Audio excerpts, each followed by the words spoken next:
What's going on, everyone? Happy Friday, happy Halloween. So we got our boxes, our shipments of sleeve boosters from Mega, from FYE. They were doing retail plus 15% off a couple weeks ago. So I took advantage, and each time they went up, I did a full order of 10 each. So we're going to be doing our own little trick or treat, see what hits we can get. I'm also going to be doing a giveaway in the channel, so make sure you stay tuned. But without further ado, let's see what we get.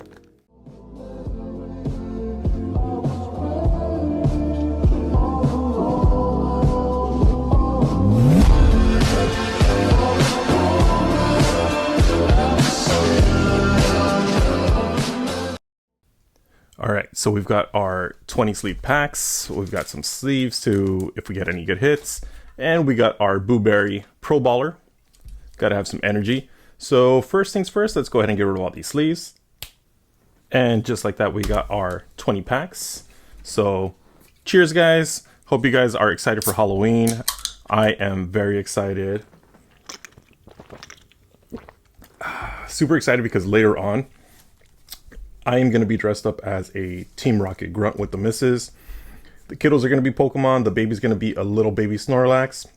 Couldn't find a Munchlax. And our older son is going to be a Pikachu. So without further ado, meeny, miny, mo. Let's start with this side.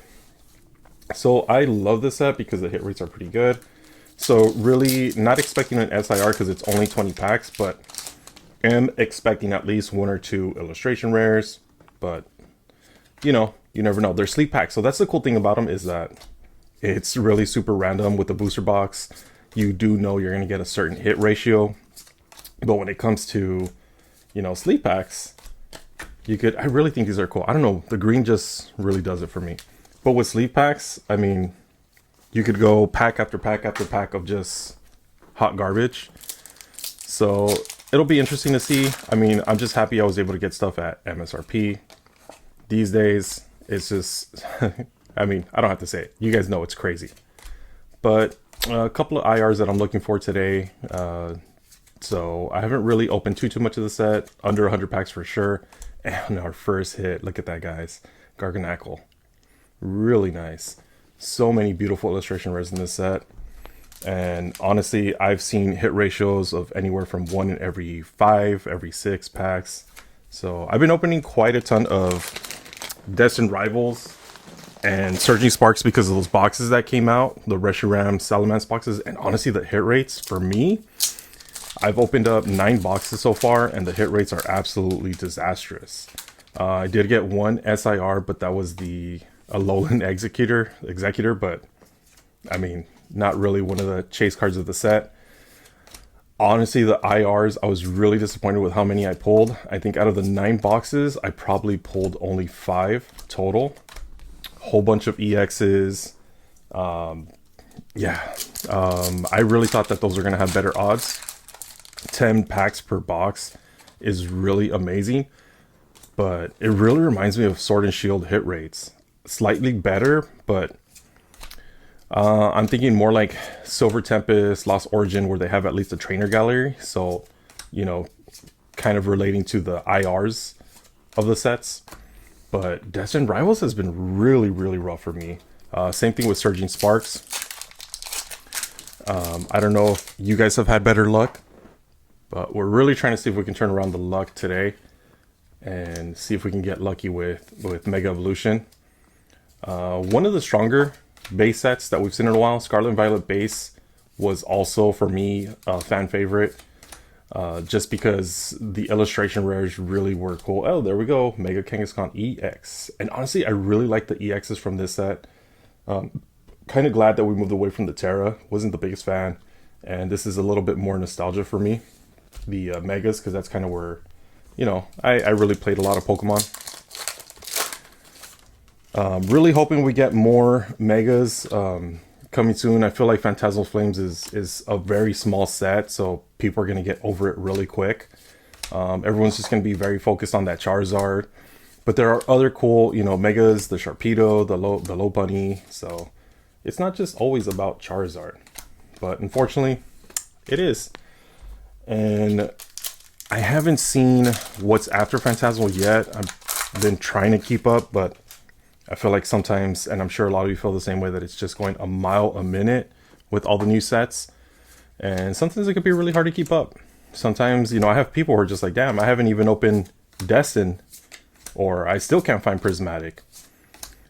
So we'll see. There's so much craziness going on, and now GameStop and PSA are creating this crazy like monopoly where they're buying everything at 90, 95, 100% for your slabs. So I don't know where the market's going. This is crazy. It's not like COVID. It's a lot worse. You got a lot of big money coming in, and it's pretty scary for the average collector. You know, not everyone is going to be able to keep up, and there's going to be a lot of upset and priced out people. If you have stuff that you've been wanting to unload, it's going to be great for you. You know, this is a good chance to get rid of stuff that you don't want, that, you know, you've just kind of been waiting for the market to kind of go up a bit. And although some cards have stabilized, I'm not going to say crash because this is nowhere near a crash. Some cards have come down small percentages from their all-time highs, their new all-time highs. It's still a great time to sell if you're looking to unload some of your extras. I think this is a good time for you to just load up on cash flow and have that around in case, you know, in case there is more of a decline. But do I see it? No. And GameStop knows what they're doing. They are just buying out collections because they need it. Their power packs have been selling it like crazy. They're just on Series 2. They can go on for quite some time, guys.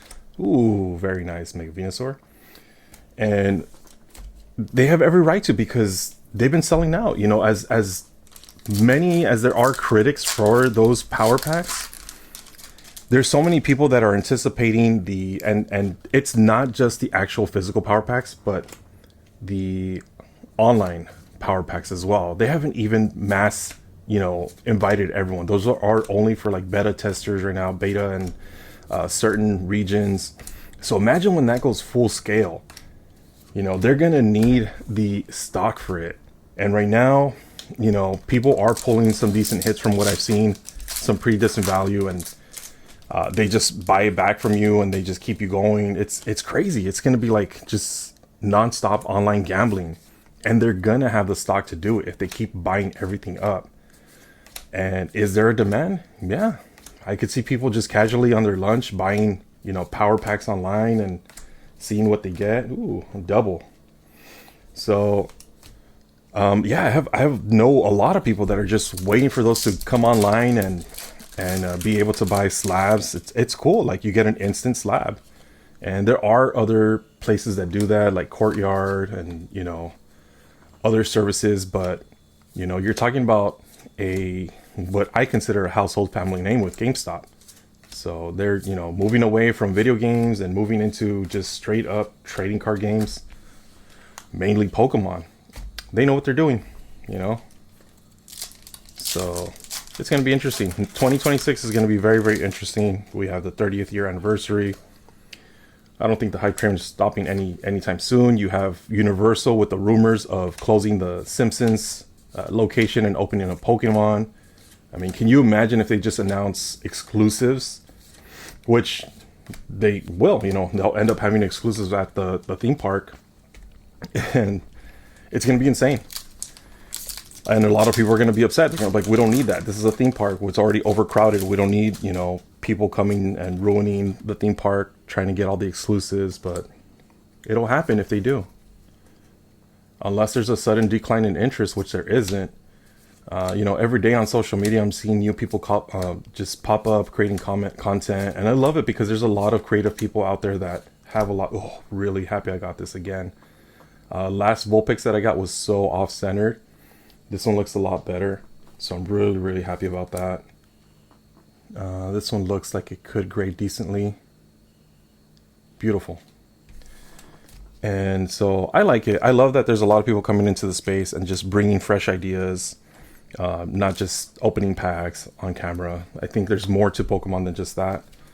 And, you know, there's a whole other side. Like, people love videos of visiting the Pokemon centers in Japan. We don't have that here yet. I do imagine somewhere down the line, we did at one point, I believe it was New York, had a Pokemon Center at one point. Then I'm not sure what happened, but I think down the line we'll have our Pokemon centers. You know, we have our vending machines now. I slowly am finding stuff more, but it's still very abysmal. But if they continue to print the way they are, you know, the Salamence Reshiram boxes, I can't say how much good value they are as far as pack per dollar. I know I was complaining about not pulling pulls, but it's just luck. I mean, it's such a small amount of boxes that I've opened to be able to say that they're not good. The pack value per dollar is just amazing.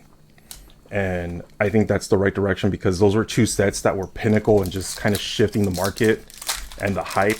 When Surging Sparks came out, it went from, you know, 100 and something straight up to 200 to 300 a box. And then the Destined Rivals was announced and everyone was like, oh my God, Team Rocket EX Returns 2.0. And I feel like those are the two sets that really defined the Scarlet and Violet era, apart from, you know, 151 and Prismatic. And I think that that box down the line is going to hold so much value. I've been picking as many as I can for $49. That comes out to about $5 a pack. And down the line, those boxes easily, you know, they're going to hold their value. And for me, those are going to be great trades down the line. Once they hit over the $100 mark, you know, if I have a couple dozen of those boxes just on reserves, I can trade them for stuff that I really want. And that's really what I like to do. I don't like to sell stuff, but if something goes up in value that I have that I don't really, you know, want to keep in my PC, I trade it for something that I don't have. And I think that's one of the amazing parts about Pokemon, is that you can buy and open cards that you don't want, but they have such high value that you can trade for something that you've always wanted. And I think that's the amazing part about the game. Ooh, Night Stretcher. Okay, so overall, this was about pretty sad opening. I mean, 1 in every 10 packs, we did 20 packs.